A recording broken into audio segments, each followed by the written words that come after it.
Hi, my name is Brady. I read the book The Cat in the Hat.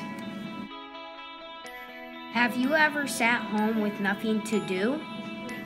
Hoping something exciting will happen? I know I have. In the beginning of the story, two kids hear a bump. In comes a cat that causes lots of trouble. The cat juggles, does tricks, plays games, and makes a huge mess. The kids wish he would just go away.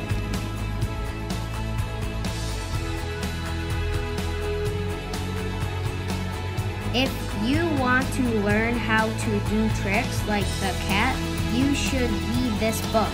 My favorite part was when the cat was wrecking the house.